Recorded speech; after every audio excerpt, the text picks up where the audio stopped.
You all for joining our TRED Talk this evening. I am Jessica Carlsruher, Executive Director of TRED Coalition, and I will be your moderator for this evening. For those of you who aren't familiar with TRED, the acronym stands for the Texas Real Estate Advocacy and Defense Coalition. We are a nonpartisan, member-based organization that advocates for and defends landowners in the rural communities they live in at the federal, state, and local levels. I will put our contact information in the chat box that's located on the right-hand side. This is also where you can submit questions to our panelists, and we will address those questions at the end of the panel discussion. For those of you watching on Facebook Live, you can leave questions or comments on the page and we'll do our best to get back to you. TRED Talks is part of our educational programming connecting landowners, experts, legislators, and the general public on issues affecting rural landowners and the communities they live in across the state. Our programming covers issues like water, conservation, broadband, eminent domain, and most recently energy, which brings us to tonight's discussion on renewables in Texas. We are joined this evening by 4 seasoned panelists who will speak to us about the opportunities and challenges of building out renewables in Texas, the effects on our energy grid, and the role that broadband plays in this energy discussion. With us tonight, we have Jennifer Harris, State Program Director for Connected Nation, Texas, Steve Brown, President of CAP Assets Energy, Charlie Leal, State Legislative Director of the Texas Farm Bureau, and Suzanne Bertin, Managing Director of the Texas Advanced Energy Business Alliance. Thank you all for joining us. So renewable forms of energy have been on the rise in recent years as states and companies are looking to go green, be more carbon neutral, and utilize energy sources other than oil. Particularly in Texas, wind and solar farms are cropping up around the state. And the issue to build out renewables has really become a hot topic, in particular after Winter Storm Uri this past February. So let's start talking about what wind and solar can provide that would offset oil and gas. So Steve, I'll start with you. Hey, how are you? Can you hear me? Yes. Okay, perfect. So just jump into it? Yes. All right. Well, I think first, thanks for having me. I'm wearing 2 hats. One is on behalf of the Clean Energy Fund of Texas, which is a nonprofit green bank that finances green energy improvements. And the other is, as Jessica mentioned, the Captial Assets, which is a project development firm that develops clean energy projects. And so, I like by really, I think the best way to kind of describe what's happening in Texas is by following the money, right? And if you look at the global investment markets since 2019, you'll see that somewhere around $280 billion has been, in new money, has been devoted and dedicated to clean energy projects, technologies, so forth. Whereas maybe about a third of that has been invested in fossil fuel development in the same time, in the same year. So global markets definitely see opportunity in renewables. They think that it is a profit center as the globe, as the world transitions to clean energy sources. And Texas is leading the way, quite frankly. I mean, for a long time, we've always been the wind capital, producing more wind than any other state in the country. And soon we look to surpass California as a leader in solar as well. Just to kind of give you a sense of the scale of projects that are in queue, to kind of answer your question about replacing one for the other, one energy source for the other. As of September 30th, there's about 100 gigawatts of solar capacity in queue, and a gigawatt is 1,000 megawatts, right? So 100 gigawatts of solar capacity in queue, about 42 gigawatts of utility scale battery storage in queue, about 22 gigawatts of wind in queue. And just for point of reference, there is no new coal development in queue in Texas, for instance. And so as you can see, not only are the markets moving in this direction, energy producers also moving in this direction, and Texas stands to reap the benefits of having so much land, so much natural resources to support these new technologies, and a growing population that's going to need more power on the grid and in queue in order to help us mitigate any potential or future occurrences like what we saw last February during Winter Storm Uri. I'll stop there and answer any other questions. Sure. So earlier this year, the legislature passed Senate Bill 3, and based on the requirements of this bill, the PUC is adopting rules for weatherization of power infrastructure. I know that they're currently evaluating a number of options, but I guess I can pitch this to all of you. I'm curious as to what do you think the opportunities are for more renewables to assist with this electrical grid, which kind of builds on what you were already previously mentioning, Steve. I'll try to answer that and appreciate Steve putting those numbers out there. I think it really demonstrates just, like you said, kind of where the markets see this, right, in terms of like where investors want to put their money. They want to put their money into solar and storage and wind when it comes to Texas, just because that's where the economics are. Winter Storm Uri was quite an experience. I'm sure all of us on here and many of the folks listening all have personal stories about how that went. And, we learned a lot of things about the interdependency of some of our systems, the natural gas system with the electricity system, how that affected water supply. And I know we're also going to be talking a little bit later about how broadband telecommunications comes into play as well. But right now the commission's in the process, Public Utility Commission of Texas is in the process of making some changes to the rules to try to ensure that this situation doesn't happen again. I think that there's a few different things to keep in mind here.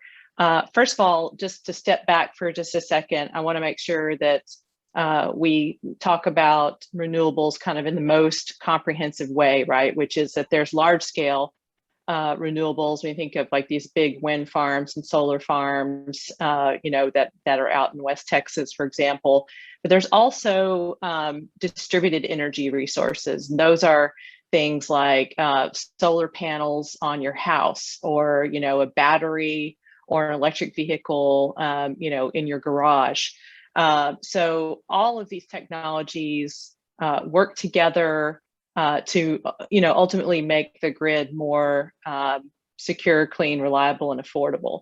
So, wind generation or wind and solar, those are, natural resources that the state of Texas has. We were blessed with oil and gas all these, decades, and now we've been able to harness wind and solar, which are, zero fuel cost resources. And, Texas has been lucky that we have a really windy, really sunny state. So these are ways that if we can, to the extent we're able to harness that generation, that translates directly into lower costs in the wholesale market, which then translates to lower costs for everybody on the system. Also, we have on these distributed energy resources that I mentioned a minute ago, like rooftop solar at your house, those also help with kind of local reliability. So, while the Winter Storm Uri situation was really extreme, and certainly one that we will all remember, most of the issues that we see are actually local utility issues, local distribution system issues, and like 90% of them, 90% of your little outages that you have at your house are going to be some kind of local issue. So these distributed resources can also help to address those. There's a lot of opportunity that I see for additional renewables growth in Texas. We've got the federal government looking at legislation that would, help develop infrastructure, and there are a lot of key provisions in there that would promote renewables and the broader infrastructure, such as transmission, that would help, deliver that energy.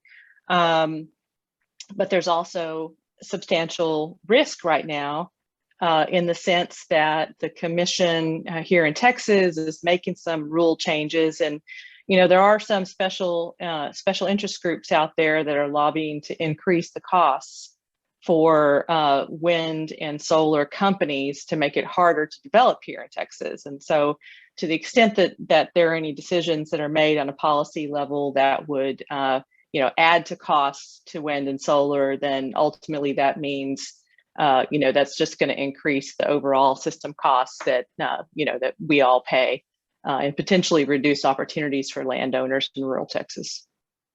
Well, so I'm glad that you made that distinction between what sometimes we see, because we have a visual of what a solar farm or wind farm looks like, but that there are opportunities within a community, even from an urban perspective, to utilize other different, types of renewables. We're going to take a deeper dive into that too. But going back to the larger scale renewables, what kind of land commitment in terms of size is needed, and what's the process for installing a farm? What are the barriers, permitting? We're so much that we're not. I'm sure that there is some process already in place because they already exist. But in terms of like a rollout, what is that like? What's the scale of it, and what does that mean for landowners? Since more than 95% of the land is privately owned in Texas. Well, the good news is that Texas being a pro-business and low regulatory kind of state, there's not really a permitting process involved at all. It's really just, it's 100% option of the landowner. If you want to lease any of your property to a wind or a solar developer. And so, it just really comes down to making sure that you have a good landowner agreement in place to do that. And as far as like size of the project, again, it's going to be it depends on kind of what part of the state are you in, what are the other uses of your property, and so there'd be a lot of factors that would go into determining whether a particular piece of property would be a good location. Yeah, and I would just add to that what Suzanne was mentioning as it relates to the discretion of the landowners as to exactly how much of their land they want to devote to solar or wind. I mean, obviously they will go from producing and growing a crop in some cases to the sun or the wind being their new crop, right? And so they would have to look at the differences in leasing or revenue streams between those two different commodities, basically. And so generally speaking, I mean, you look at about 700 acres of land would constitute about 100 megawatt project, okay? And typically you define utility scale solar, so the big projects, as about 100 megawatts and more, right? And so a utility scale developer will go in and they look for properties that size or opportunities to cobble together with a variety of different landowners to get to scale, right? And most developers are looking at 100 as their minimum here in Texas. Obviously for them, the bigger the better. And so what we find is that the two major red flags for most developers will be interconnection. So how close that land, that property is to tie into the grid. And then second is flood risk, quite frankly, right? And so, parts of the state are more prone to flood, right? And that drives the cost of the projects to have to mitigate those concerns. And so interconnection, flood, and other terrain issues that developers will look at. And typically, the way that the lease agreements are structured is that developers will go in and they will identify a piece of land that they think will be ideal for a project. They'll start to negotiate with that property owner on the terms of that land to lease it between 25, 30 years with escalators built into the terms and with also the ability to extend past 30 if the parties agree that that's something they want to do. The first 3 to 5 years, yeah, maybe closer to 3 years, are purely for development reasons, right? So the developers are looking at the technical analysis of the project for that land. They're assessing any concerns that they may have on the technical side of the project. And then, as Suzanne mentioned, any permitting questions or needs is usually determined in that 3-year window. And also getting into the ERCOT queue is done at that point in time.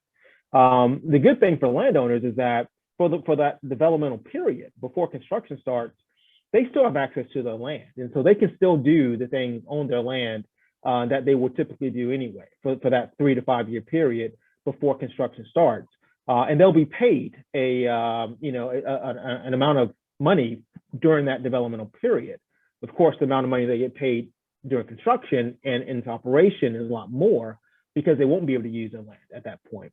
And so the structure of the cycle for these projects typically has a 3 to 5 year development period where you get into queue with ERCOT, you're doing all your technical analysis. The landowner still uses the land for their previous usage.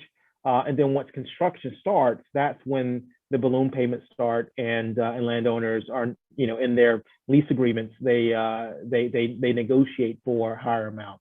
And I will just say, the rates per acre per year, again, looking at least 700 acres to start with, it's pretty lucrative for a lot of families. It could be a good means of generational wealth that can be passed on from generation to generation. If they extend the contract past the initial 30 years or so, it's just a matter of replacing the panels for the developer and kind of keep that show moving, which again provides for a great deal of kind of generational transfer of wealth and very passive wealth at that. Well, and so in terms of renewables affecting rural communities, is it just supporting the grid at large, or are there direct positive impacts that communities can use? And we can talk at a grander scale, but then also, Suzanne, I know that you have some specifics that could be beneficial to a community, not only in crisis, but just to be able to provide additional energy sources. And let me just say one more thing before, because I had to jump off. So I apologize, panelists, but I have to jump off. So I want to squeeze in my last 2 minutes here. So I'll tee it up by answering the question this way. And I know that there's other ways to answer that question. I'll let the other panelists take from there. But I would frame it this way. In terms of the ancillary benefits of these projects, obviously it's power, right? I mean, power production for the community, for the co-op, for the utility, for the family, for the household that the power is on the land that the household sits on, but also in terms of revenue for the county, revenue for school districts. These projects will generate a tremendous amount of revenue in communities that may not be attracting $100 million projects, quite frankly. And so that 20, 30 plus year revenue going into school districts, going into county government could help to improve the roads, can help to improve the schools, update the schools, and do those wonderful things that those communities need as a result of the investment of these projects into those communities. Well, I think solar and wind energy development companies, they're moving into rural Texas. It's dividing those of us who live there. While some landowners are benefiting financially from these developments, there's a significant concern about the reduction in available prime farm and ranch land. You mentioned 700 acres as an entry into being able to make this profitable for solar or wind, or solar particularly, I think is what you mentioned. 700 acres. 1 acre of land produces 3,000 pounds of wheat, 50,000 pounds of strawberries, about 900 pounds of cotton. So we're looking at an ever urbanizing state and a minimizing of the available ag land that's in Texas. And so we're looking at the eventual impact to the proportion of ag land and food demand across the state, across the nation and the world, quite frankly. We have serious concerns about that. And looking at, farmers and ranchers having that finite amount of land available to them. When you talk about 700 acres, there's thousands of acre developments all around Texas and most of them being proposed in that same acreage. It's definitely a concern. And let me just say, I mean, in terms of the acreage of usage of acres for traditional power plants, I mean, power plants in general take up a lot of land, right? And so whenever you talk about producing more power, it's going to require land. There is a power plant outside of Houston, the W.A. Parish power plant, that needs 4,600 acres just to operate. And so the usage of land for the production of power is not a novel thing. It's not a new thing. It is how do we grow the supply of power in order to meet the demand of a growing state. Thank you, guys. Yeah. Well, so Charlie, I want to continue with you because not only do we have, rich resources of oil and gas in our state, but, quite frankly, a lot of what we have with oil and gas, you can't see, it's under the ground. And so a lot of us are a lot more comfortable with that, even though at times we're having to negotiate with the oil company. We are, leasing our property for whatever mineral rights or resources that they need underneath our land. So let's talk about that for a little bit, but also in addition to that, some landowners want this opportunity to have renewables on their land and others don't. And so what are your thoughts, from your membership, just what you've heard with farmers and ranchers in general? Because even if you don't want something on your property, if it's at an adjacent property and you have to stare at it every day, that's, how are we currently navigating that? Yeah. As an organization, Texas Farm Bureau, our policy, which is made up by our membership, generally supportive of renewable energy, as long as it is kind of farm-based and in true partnership with the landowner. And our members, do recognize that we do need to study kind of the cumulative effects of renewable energy, such as wind and solar. With wind, especially in West Texas, that kind of was early on in kind of the renewable sector for Texas. You can still farm that land. You can still run cattle under those wind turbines. You can still farm cotton in the panhandle under those wind turbines. Solar farms, once that land is taken out of ag production, it's gone forever. We're talking 20-year, minimum 20-year leases, 20 to 40-year leases. And once you have a solar development on land that long, you're talking about soil erosion, soil compaction, runoff. It'll never return to ag production. So again, there are many landowners who welcome it, who benefit from it, but their neighbors have to deal with it, have to look at it, as you said, and it's a true impact to kind of also the infrastructure during the construction phase and then during the decommission phase. We haven't really run into that too much across the state, but again, there are members who enjoy and who welcome these developments, and we have a lot of members who have serious concerns. Well, and this is for both you, Charlie, and Suzanne, because, farming and ranching, we even have the wine industry. There's lots of industry out there where people are making money. It's good for the economy.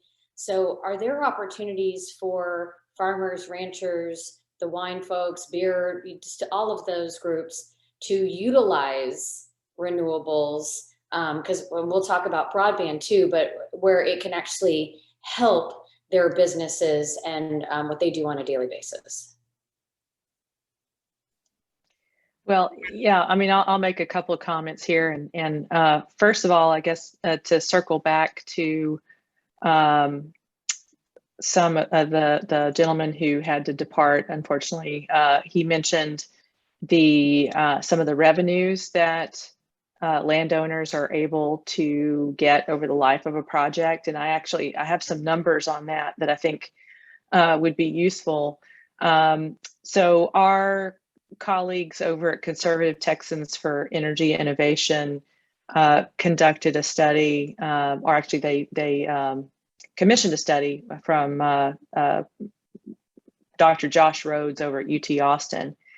And basically they wanted to try to get a feel for, what is the size of the economic opportunity for rural Texas, both in terms of landowner payments and as well as, local tax benefits to those communities. And what they were able to find out in that analysis is that a Texas landowner could expect to collect anywhere between $16.2 and $33 million in payments over the lifetime of a 100 megawatt farm. Now, that of course depends on length of the contract and location and state. So, how much production there might be there. But the report also estimated that if you look at the existing solar and wind projects in Texas, that they'll ultimately pay Texas landowners between $4.8 billion and $7.3 billion over the lifetime of the projects. And if everything that is in the interconnection queue at ERCOT right now gets built, then that would generate an additional $3.2 billion to $5.8 billion for a total of $8 billion to $13.1 billion paid directly to Texas landowners. So it's a pretty big chunk of change when you look at it kind of, in aggregate. And similarly, in terms of the tax benefits to communities, that same report found that if you look at the current fleet of wind and solar projects, they'll provide between 4.7 billion and 5.7 billion in new tax revenues to local communities over their lifetime. And if all of the projects that are in that interconnection queue are built, it'll pay between 8.1 billion and 10 billion in lifetime taxes. So of those taxes, over 70% of those are paid in rural counties specifically. So, what we understand to be the case is that, elected county leaders generally look favorably upon these more, predictable and substantial revenue streams for the financial stability that they provide to those communities. And so that report you mentioned, is that under the assumption that Chapter 313 would be extended? Well, it was based on all the existing projects, so how it's applied to the existing projects. Okay. Charlie, do you have anything to add on that?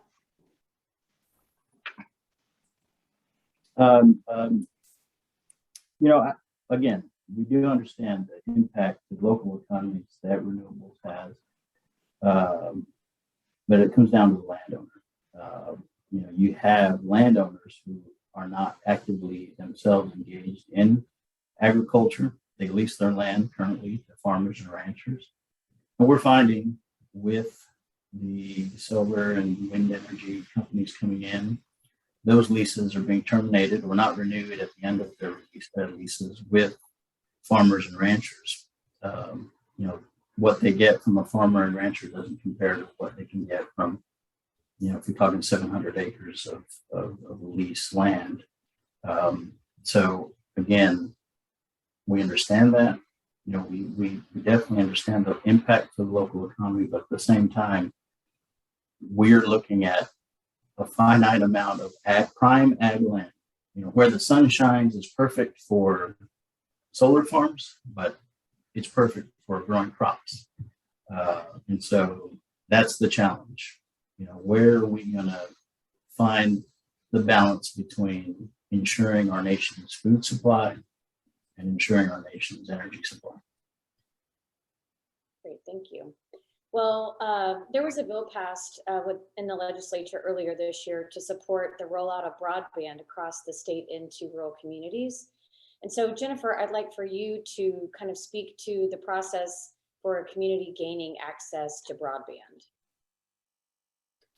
Well, to start, every community is going to be starting from a different place. And so what we recommend as an organization, we are a national 501c3 that's been focused on broadband for 20 years. A lot of our work has been primarily in rural communities across, all the states across the country. But, what we really recommend is really understanding what you have, and more importantly, understanding what you don't have.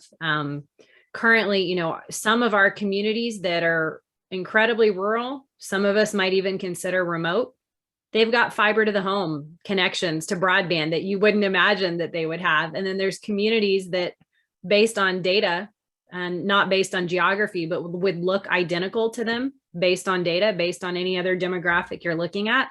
And they have DSL, and that's all that they have in their community.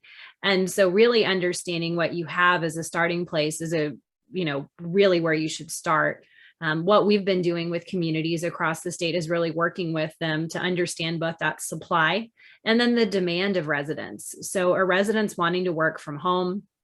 Are they using a lot more devices than other communities? Are we in a community that's like really big on Internet of Things and having a smart thermostat, having, a Wi-Fi crock pot, all of the things that are going to share, obviously both electricity to some extent, but also, share the broadband connection in your home.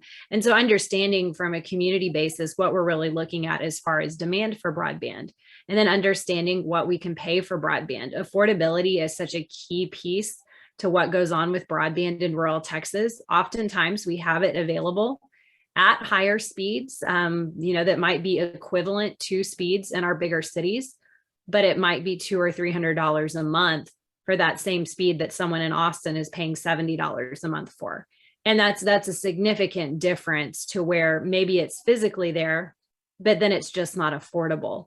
And so understanding that aspect in your community of, is it there? If it's there, is it affordable? And, if not, what really, is the level that the community could pay toward broadband, and figuring out if there's a provider that can come in or is already there that can work within that range to really provide the level of service that the community needs. So we're seeing communities all over this, particularly our rural communities, start to form community broadband teams. And those teams are really multi-sector teams. And it's critical because, for far too long, we've looked at broadband really in a siloed way. We've got funds that go to fixing or helping with broadband in education. We have funds for healthcare.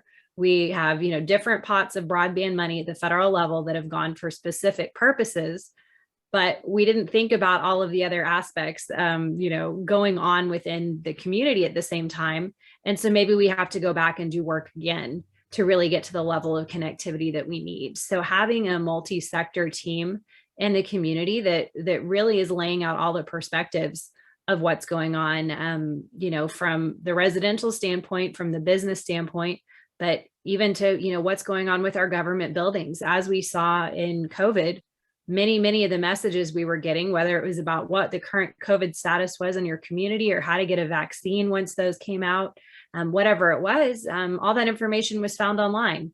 Well, how are you going to, find it online? If the government doesn't have the connectivity to put it online, and B, if the residents don't have that broadband connection at home to access that information. So we've really got to be thinking about broadband holistically in that way. There were several bills related in a way to energy and electricity that passed, that we can use some existing infrastructure across the state for transmission to help connect some of our rural communities with last mile broadband connections. So those bills were really exciting. One of them was House Bill 3853. That was a bill that Doc Anderson filed. And then there was another bill, Senate Bill 632, that was a bill that really focused on the Lower Colorado River Authority.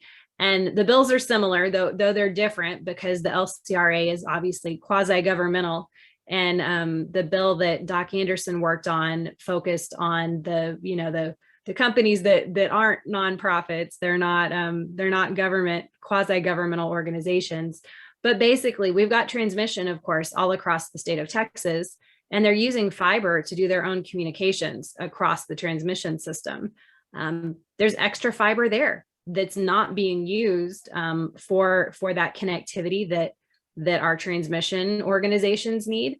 And so what they're going to be able to do based on these two bills that passed and became law this session is actually lease some of that extra fiber to last mile broadband providers. So in areas of the state where we already have transmission, but we would never have the amount of dollars to put fiber through those areas, be able to connect in there based off of where that transmission already exists. So I think about West Texas and how we've got transmission there, but we have no fiber to speak of to many of our remote areas of West Texas, and how much closer that's going to get fiber to those homes so that we can get them connected with what we all would want to have everyone have in the state of Texas as far as broadband. But really, to your original question, the best advice for communities and for anyone, we all live in communities, but is to really encourage local leaders to really think about having some sort of broadband team, broadband committee. It doesn't have to be super formal, though some communities meet once a week because they really like to talk about this. But then understanding what you have and what you don't have, and be ready with some sort of project, whether that's a public-private partnership with a provider, something else that you really want to tackle in your community as all of these federal dollars for broadband become available. You want to make sure you're ready to apply as soon as they're available. You can't apply tomorrow. We're not quite at that step of the process, but making sure that you're ready when the funds become available is the critical piece to be doing right now.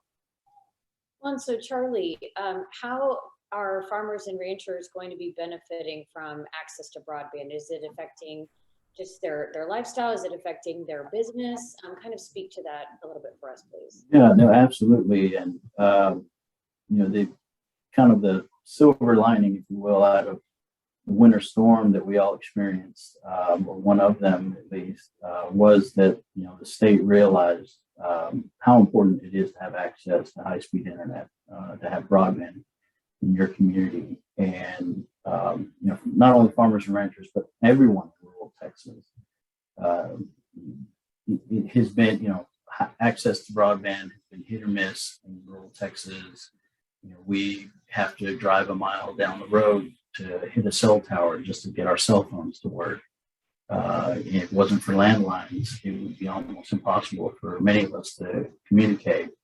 But with the advent of technology, with new software, even in farming and ranching equipment and tractors and such, the technology has advanced so much that it's requiring Wi-Fi, it's requiring access to high-speed internet, but across the board, not only farming and ranching, agriculture, healthcare, education, business, no matter what the industry is throughout rural Texas, it requires access. In an ever-increasing technological world, it is requiring you to be hooked on to the internet at a high speed.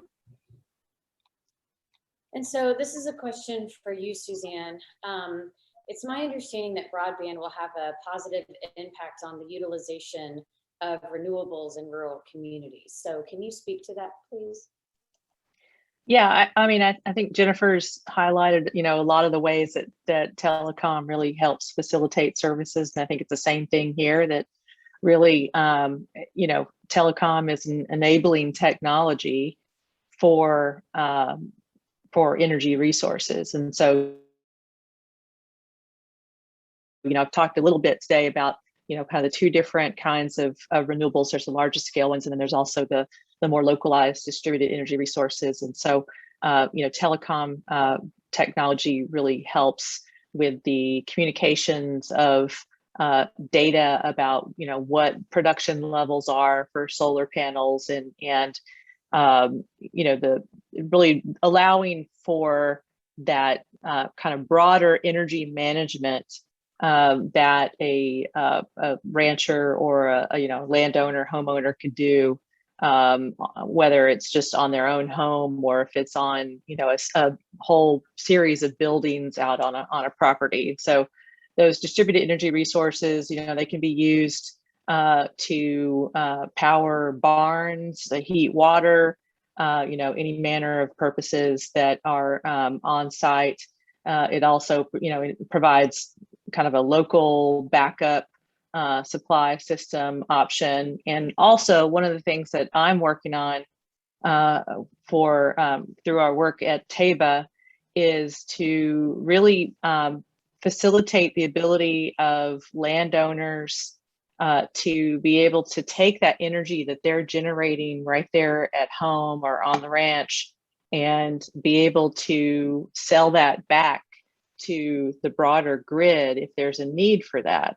Of course, it would, like all of these situations, it would be completely optional, on the part of a homeowner or landowner as to whether they would want to participate in any of those markets. But if you've already spent the money to invest on your property and then you have an opportunity to sell any excess, and make revenues on that, then that's another revenue stream that could then offset those costs for the landowner. So that's just one of the things we're working on in our many projects going on right now. Great. Well, so will broadband and renewables bring jobs to rural communities, and to what extent? Well, from a renewable standpoint, we think of advanced energy kind of as a whole suite of technologies. That's anything from the large scale wind and solar to battery storage, electric vehicles, the distributed energy resources I've talked about.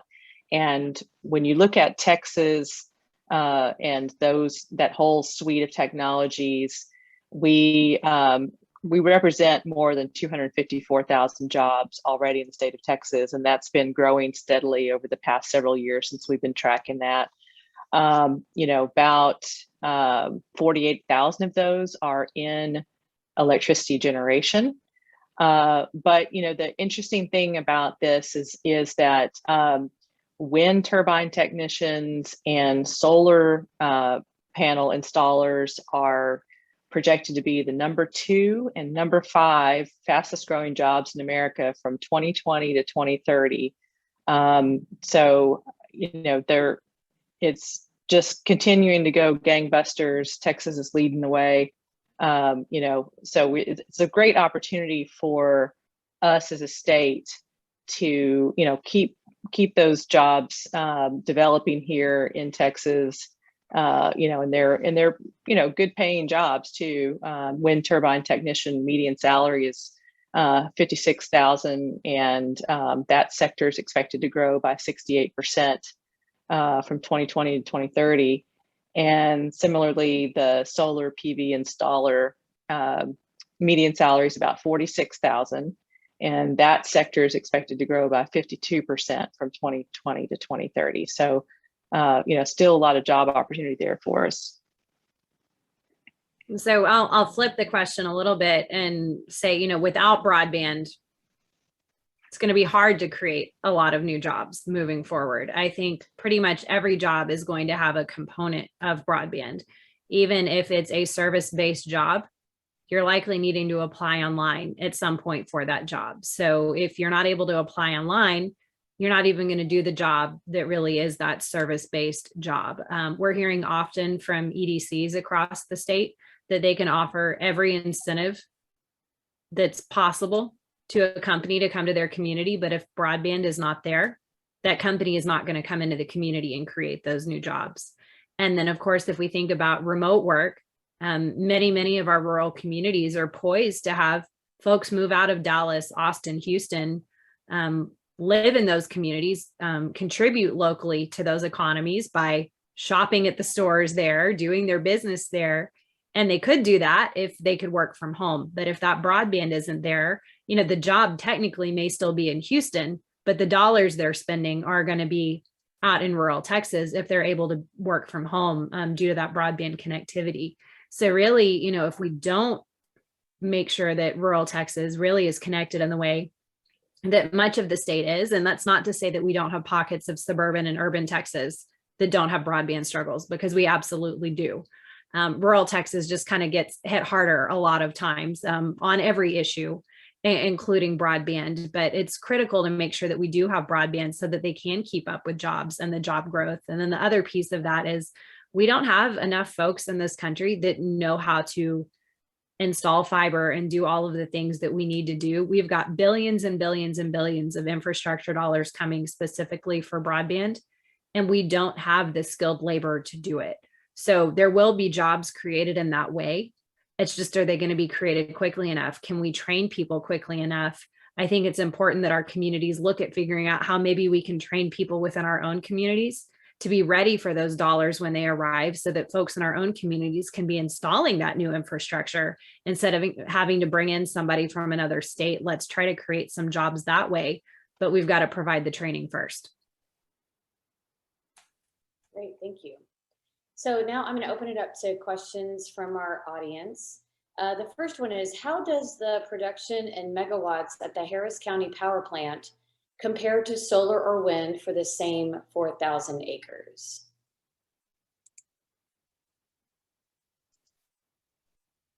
I think that's a question for the prior panelist who was citing William May Parish Power Plant. So I don't know those numbers. Yeah.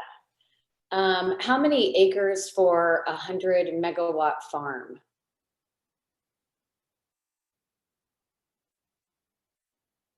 Maybe another Steve question.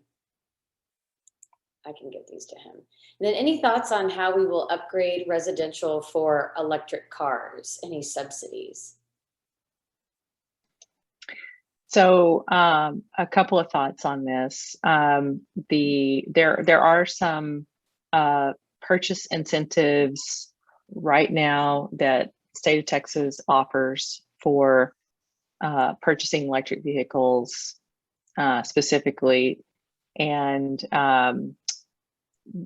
there's other those are administered by the Texas Commission on Environmental Quality. And there are other programs or grant programs that the TCEQ administers for installing electric vehicle charging infrastructure around the state. There was also, the Volkswagen settlement that was put in place a couple of years ago that also provides Texas with additional funding to help establish electric vehicle charging infrastructure. And then, of course, I mentioned earlier that the federal government is working on some, infrastructure legislation. I guess it remains to be seen, whether that will pass, but or what it will, ultimately look like. But there are provisions that are being considered that would provide additional funding for states to help build out some of that infrastructure, not just not just like passenger vehicles, but also larger fleets such as electric school buses, so that kids not only would have the opportunity to travel on buses without the diesel emissions, but those electric school buses can also serve as like a mobile backup battery solution for local community resilience. And in fact, some of y'all might have seen there's been some TV commercials for the Ford F-150 pickup truck that was just recently released, and it's being specifically marketed actually as a backup power supply for folks. So a lot of interesting new business models that are coming about as a result of this transition to electrified transportation system, and a lot of new kind of uses that we haven't used vehicles in these ways in the past, but the fact with being electric mobile batteries kind of create some new opportunities for us, which are very interesting. And why can't solar farms double as agricultural land? Well, it's really just a matter of the spacing required. Your typical solar farm is nonstop, as far as the eye can see, kind of just solar panels that these are the panels that you see on the roofs of homes. But imagine just rows and rows of them across however many acres you have. It's not like wind turbines where you're able to maneuver farm equipment, you can still plant and harvest and fertilize, and crop dusters can still operate.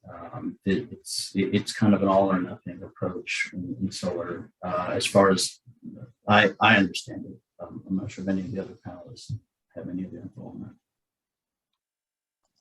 I assume it would just depend on the, specific parcel of land that, it may or may not be the case across the board that, each individual situation is going to be a unique situation to be evaluated. Because this is also, there are a number of crops that would benefit from the shading produced by solar panels. So is it just a matter of logistics, how the infrastructure is? Now, we're talking like a garden, sure, I think that'd be great. However, in order to plant crops, especially row crops, to plant crops, to harvest crops, to fertilize crops, it takes very large equipment. And then you're talking about if those crops need to be irrigated. We're talking large tractors, large machinery that requires nothing else to be there except the crops. So it's difficult in that you can't really have an acre of solar panels also double as an acre of crop producing land. It's just a matter of spacing, really. Okay. Well, I think that concludes the questions from our audience. So with that, I'd like to ask the panelists if you have any closing words for everyone watching tonight. Charlie, we'll start with you. Well, I appreciate the invitation, and it was a great discussion. And I think we have a challenge ahead of us in kind of balancing that energy and where we're going to get our energy and where we're going to get our food. So again, thank you. Thank you. Suzanne? So I think that the key takeaways here are that, our renewable energy sector, and actually more broadly than that, like I would refer to it again as the advanced energy sector, really creates a lot of economic opportunity for the state of Texas. We're, a piece of the overall Texas energy pie, and we're continuing to grow. And we're going to be a part of Texas maintaining its leadership as the world capital in energy. So we're happy to be a part of that. Great, thank you. And Jennifer? I'll just say that, we've got, it's the once in our lifetime opportunity right now to really do something about broadband in our country. And the more decisions that we can make based off of the best data possible, and really truly meeting the needs of our communities so that the dollars that we're spending, actually go towards sustainable progress with broadband, the better. Now is the time. We will never, none of us listening to this conversation right now will ever see these kind of dollars for broadband anymore. So if we're ever going to do something about it, the time is now. So it's a conversation that we all need to be having, because broadband really, it affects everything in our lives.